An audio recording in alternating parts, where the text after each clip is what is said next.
Hi, this is Immani Love with Blackout Magazine, and today I'm here with Hunny Phillips out of Texas. And Honey, please introduce yourself to our readers and let us know your pronouns and what you do. Hi, my name is Latoya Phillips. My pronoun is Honey. Um, I'm in the surrounding area of Houston. I'm in the suburbs, Rosenburg, Texas, probably about 35 minutes away from Houston. Um, I'm currently running for city council for Rosenberg at large position one.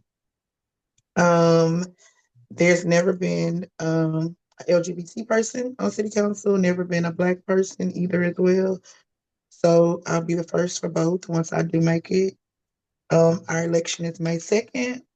I've been working on my campaign since Juneteenth. I did a kickoff Juneteenth. Then I also did another one on Martin Luther King's birthday because I feel like I need the power of my ancestors, especially for being in such a conservative city that I'm in. Um, I need that power. And I'm not gonna stop. Of course, I've had some hiccups, but I'm gonna keep on pushing. They rejected my first application to put my name on the ballot. I redid it.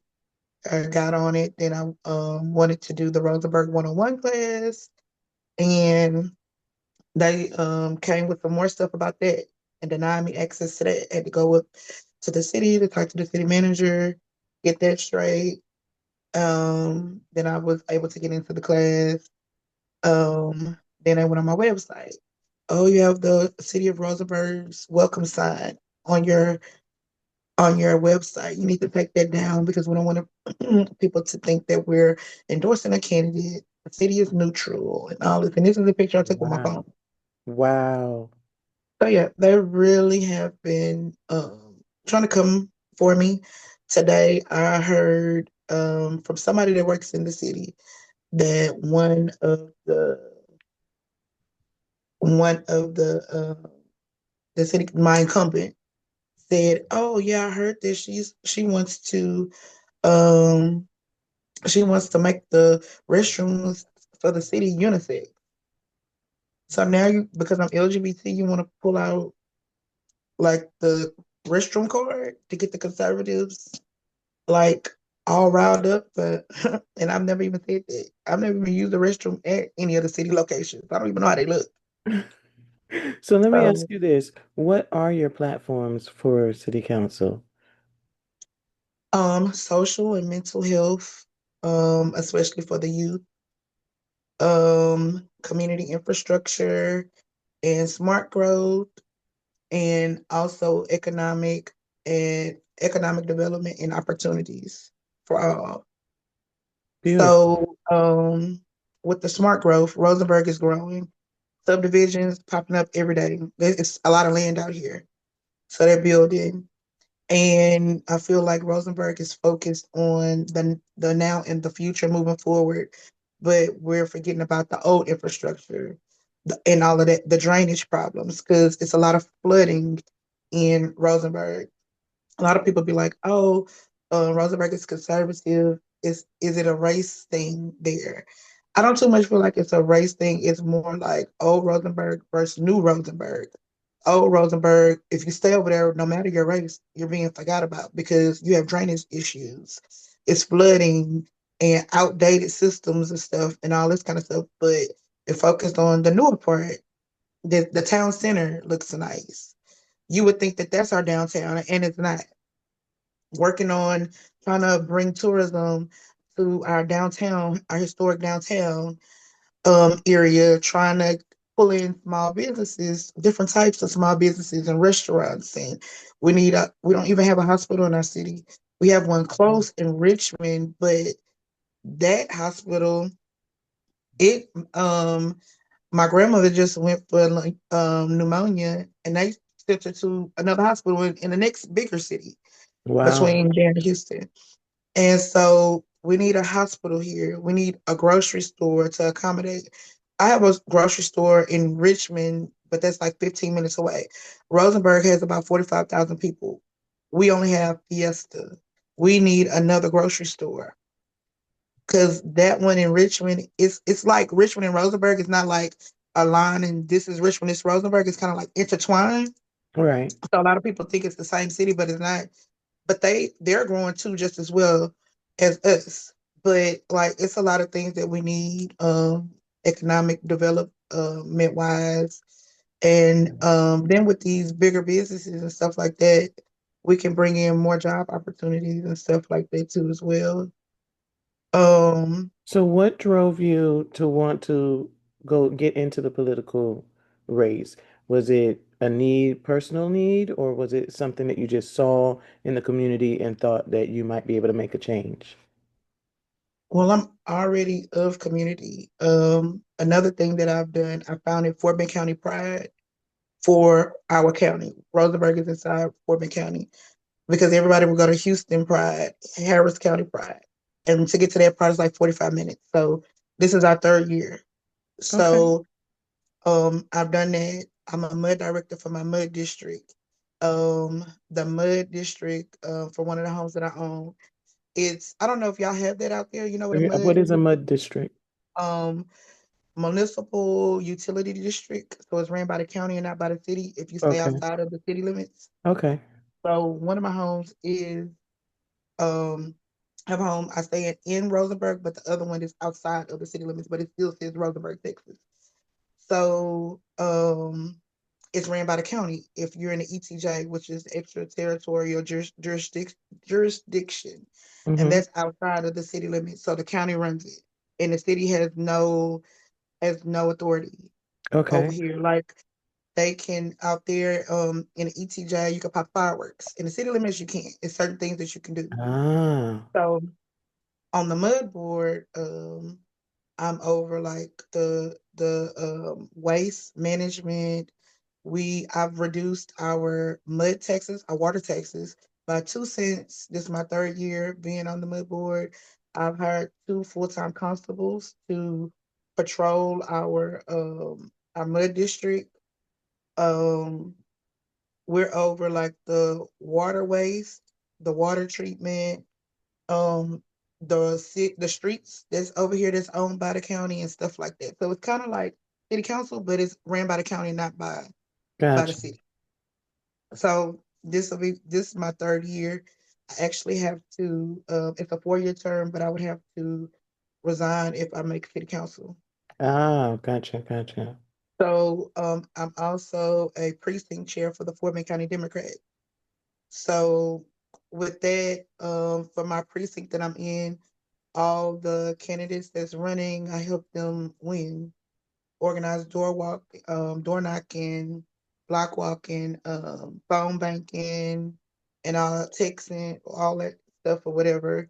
Go to their events, volunteer, just help them out. I'll volunteer at the polls during the early election days and stuff like that. So I already was around it. Like Good. I'm already doing it, but I didn't get that concerned with politics until it started affecting me. Right. And it's crazy. I'm 42 and it started affecting me because then before that, I would just go and vote on the president. That's it. But now, with me getting involved, I'm like, local really matters. It really starts here. Right. As I started getting deep and deep, going down in a rabbit hole, because any community that I'm a part of, I like to be involved with it. And Right. so this is me getting involved. I don't like the things that they're doing. I don't want to complain about it. I want to do something about it. So I believe you can't complain if you don't try to do something about it. Absolutely. I So love that mindset. Now, I understand you are married, correct? yes, And your partner is a big part of you in the community. Is that correct? yes, yes. Awesome. Awesome. Did you want to speak to anything else about the pride that you all did? You did it together, correct? Yes, yes, we Did you? did. So this will be our third year in August. It's indoors. We're the only indoor pride in Texas. I've been a part of I volunteer with Pride Houston, and we would travel to different prides, going to see different people's things. So whenever I thought about starting Fort Bend County Pride, I wanted to try to put together the things that all of these prides I felt like dropped the ball on a little bit so that I can make this be the most family friendly, biggest pride ever, whatever the case may be. And so we have the vendors village, of course, with all of the vendors. I try to seek out vendors that are not normally in all these other prides because it gets 'cause now the small prides are popping up like within the cities. Like we probably have about five or six of them, and it's all about 30-minute radius to those cities or whatever. So a lot of people go around and go to all of the prides and be a vendor and all that kind of stuff. So I try to pick vendors and organizations and stuff like that that are not at all of these prides. So you just won't be seeing the same people at a different location. Yeah. Entertainment wise, I make sure that I'm very diverse and inclusive with the entertainment. I love our drag queens, but I feel like the LGBT community, we're so much more and have so much more entertainment than the drag queen. But I do have drag queens, don't get me wrong, but I also make sure I have, like last year I had a white lesbian country singer with a guitar. I had these two non-binary Indian females, and they did their cultural dance in the cultural clothes. Awesome. I had a drag queen that was Hispanic, but she sung live a cappella. Beautiful. And so the entertainment I seek for it to be like different than what everybody else brings, so won't be the same experience. Um, we have food. We have a quiet zone for our not neurodivergent people that can just go and chill out, and Yeah. so won't be so much on them because it is a lot of stuff going on. We have the seniors corner, which they don't be in there. I should take it away, but I'm like, no, maybe one day I'll get a senior that want to go play bingo. I mean, I have gift cards, gift baskets. They want to be in the mix. I'm talking about one was in the little scooter with the rainbow flag just flying around. I'm just like, have at it, have your heart, go have the most fun with your heart out. But yeah, they don't ever go. They stay in the seniors corner. Um, I even have soft play for the toddlers. Oh, They get forgot about, I feel like, a lot. And so we have an area for them so they won't get trampled on by the bigger kids and stuff like that. Of course, we have the jump house and stuff for the bigger kids, carnival games. Then we have like the video game truck and all that kind of stuff. So we kind of like try to cater for everybody. We've had the Texas Renaissance Festival. I don't know if you heard of that festival. I have not. It's like the Renaissance time. It's Mm-hmm. like a big festival. It's been going on for over 50 years. So it's really, really big. So they come out dressed up, the king and the queen with their fairies, giving out family packs and stuff like that. Monster has come before. They have a new drink that they're bringing back out. Well, they have brought back out. Trying to cater to, I guess, the millennials called Bang, an energy drink. Yes. They've been out there. The Houston art cars then drove down. All the cars that people make look like art or whatever. So they have that. This year we're going to incorporate a pet parade Oh, so nice. people can bring their animals. So we try to make it like a fun experience. Our ultimate goal is to have like a community center out here where we can offer like space for the community to rent, have mental health classes, just different kind of classes, seminars, therapy, um, and all of that kind of stuff. Just the regular community center, but for LGBT in Fort Bend County because we don't have that here. We have that in Houston. Gotcha. Now, if there was one phrase or slogan that represents you, what would it be? Um, if you don't have, if there's no room at the table for you, just go build a table, a big enough table to have enough space to bring in other people. Love that. Love that. Now, how can our readers find you and learn more about the things that you're doing in Texas? So politically, they can go to Vote for Honey, VOTE, and for FOR, Honey, HUNNY.com. Um, for Fort Bend County Pride, they can go to Fort Bend County Pride on all platforms, and that's FORT Bend BEND County Pride. Um, I'm also an author too as well. Wow. Yeah, I know I got a lot of stuff going on. Um, What type of writing do you do? so it's only one book, but the book is a self-help memoir. Oh, beautiful. And it talks about how we don't understand that we're conditioned. Well, we don't, not that we don't understand, we don't realize we're conditioned to how we grew up, like around our parents. Like growing up, my mom was like, we're Democrats vote blue all the way down the line. It don't matter, blue all the way down the line. So when I would vote, even during the presidential election, of course I vote for Democratic president, but I didn't know nothing about these people. I just voted blues. I don't know if they were good, bad, good Right. Democrats, bad Democrats, or whatever. Even with religion, um, my grandma was like, with Church of Christ, if you go to another church, you're gonna burn in hell. Wow. And so, yeah, so when I came out and I was a lesbian, I just stopped going to church because I was like, I'm gonna burn double time. I'm a lesbian and I'm going visiting other churches because that church just didn't click to me. I wasn't feeling it. And so it wasn't until I started writing, I asked my nana about our religion again because they moved down from Boston when my mom was 15. And I said, Nana, what were y'all when y'all were in Boston? And she was like, we were Baptists. So I said, well, why are you Church of Christ when you come to Houston? She's like, oh, I went to church with my neighbor. And I said, so you went to church with your neighbor, and they were Church of Christ, so you became Church of Christ. So we could have been Muslim, we could have been Catholic. Like it wasn't Right. anything particular to say this is the reason why we are this. And I'm like, all my life I've been, going by What you were taught. what I was taught because I was conditioned. This is just what it is. So talk about that, and then how it's a memoir. 'Cause it talks about um each relationship that I've been in, and I'm a relationship type person. My wife and I been together since 2011. December we'll be married 12 years. Beautiful. So thank you. And so